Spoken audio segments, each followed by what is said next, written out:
Okay, we are now joined by Claudia Gadelha. The first question goes to Aaron Bronstetter with TS. He did cut weight. He did weigh in, and I mean those kind of things you kind of have to work around. You're learning all of this on the fly, but Aaron, these two events they couldn't have come at a better time for society because it feels like everybody's starting to see the light at the end of the tunnel here. Things are starting to open up a little bit across North America. We'll go to James Lynch with the score. Hey, Claudia. Congratulations on the victory. When it went to the judges' scorecards, how confident were you that you had the decision? I feel like I had a good first round, and I think I lost the second round, so I came out in the third, and I think I won the fight. Was there anything about Angela that surprised you in the matchup? Her striking looked really on point. It seemed like you guys were sort of just trading blows back and forth. It was a really exciting fight. Yeah, so I've been working my striking now, and I was comfortable standing. I was having fun there.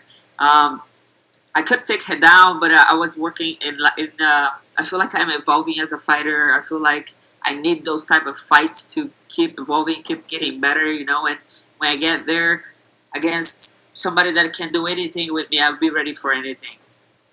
When it went to the third round, knowing that, I know you wanted to show off your striking, but why didn't you opt to go and try and take it to the ground where you have sort of an advantage there?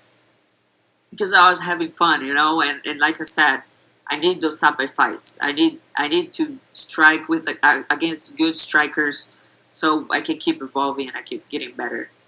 We talked about heading into this fight, how many canceled fights you've had, and how you haven't fought since July. How did you feel in there, just being off for so long? Man, it's crazy, like we're going through some crazy times right now. And training this pandemic was kind of frustrating. I got fights canceled, like in January, Alexa Grasso didn't make weight. I was so damn ready for that fight, and then I had a fight against Marina, and they couldn't bring her from Brazil, and then Angela Hill, but then they canceled. It was crazy, It's just I was keeping my weight down, trying to keep my mindset, but it was so hard to train on this crazy pandemic. And you mentioned next, your next opponent. You want that. You want sort of a a really notable matchup next. What is the plan? I was trying to remember what you said post fight. Was it Carla Esparza you wanted? Yeah, I feel like we should do it again. When I fought her, I was hurt. And I wasn't in the right mindset, and she was talking a lot of shit after the fight, and I feel like we should do it again. And how do you think a second fight would go? Do you feel like you would be able to finish her? How do you see? I know it's just just a matchup that you propose now, but how do you think the fight would go? It's going to be a different fight, because I've been there with her. I know what she's going to bring, and I want to finish her. And how are you going to celebrate tonight? That's my last question. Say it again. How are you going to celebrate tonight? I'm just going to be thankful for life, thankful for being healthy. I was just talking to my mom and my dad, and they're in the northeast of Brazil where things are very tough right now, but everybody's healthy. My Jersey family is healthy, and that's all I want right now. I want everybody to be safe and healthy now. Thanks for the time. Thank you. We go next to Gabriel Gonzalez with Cage Side Press. Your line is open.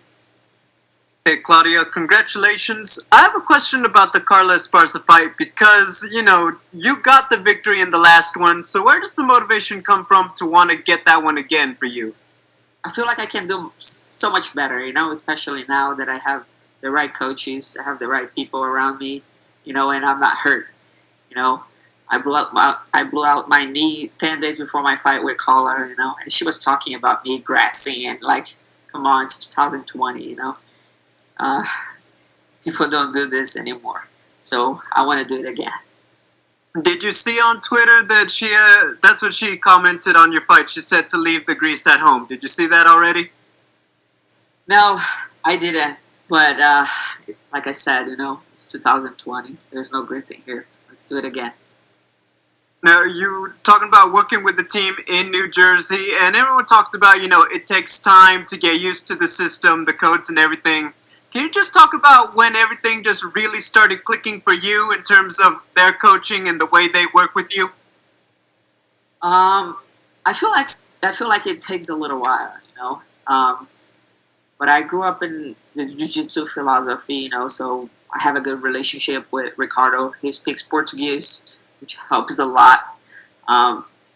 Also, training with Mark Henry is like learning a new language, you know. I have to study a lot, go back home and study. And I feel like I'm evolving a lot as a fighter, but it takes time, like anything in life, you know. Final question, was it harder to get yourself more in the zone when you were in the cage without the fans, or did you feel like it came naturally to get where you needed to mentally? Man, I felt like I was going to the movie theater, you know? I was so relaxed and there was no pressure. And I felt like, I don't know, it was different. It was a different vibe. I was seeing everybody around, like the UFC people around the cage, you know. I was seeing my coaches, Angela's coaches. I was seeing the whole thing, but like, the place was empty. So it was like a sparring session, a tough sparring session. Okay, thank you, Claudia. Congratulations. We'll take the last question from Shaquille Majuri with MMA Mania. Your line is open. Hey, Claudia, congrats on the win, and it was super entertaining, so thanks for the effort. First question now, obviously you won that fight, but it was a very close third round, and we saw a number of very close rounds throughout this event. What are your thoughts in general about judges using more 10-10s? The sport is evolving, right? So we got to go through phases, and I feel like this is happening now. Now we're seeing more 10-10s. It's like everybody's getting so good. The sport is getting, you know, like the level is growing so much. Everybody's evolving so fast. So it happens, you know, we go through phases. That's the new one. Okay. You know, in the second round, she dropped you and she started moving forward, and her coaches told her to back up and let you stand. In hindsight, do you think that was the right decision, or do you think it would have been better for her to actually engage you on the ground there? Actually, I wanted her to calm, you know, like my jiu-jitsu from the bottom is good. I was like, calm, you know, but then they told her to stand, and, you know, I think she won the second round, but I definitely won the first and third. And the last thing here, you've expressed how you feel like you deserve another title shot with this win, and let's say another win over Carlos Esparza. How far do you think you are from a title shot? Man, I've been in the sport for so long. You know, I'm a pioneer in the sport. I've been fighting MMA since I was 18 years old. I already fought the best talent in the division, you know. And I had big transitions in my life. You know, like 3 years ago, I moved to America by myself to find better training, you know. And now I feel like I finally clicked. I have the right people around me, you know, and I am on my way to the title shot. But I'm going to go back home and work a lot, fix my mistakes, you know, and this is my goal. Get back in there for the title. Congratulations. Thank you so much. Okay, thank you, Claudia. You're good to go.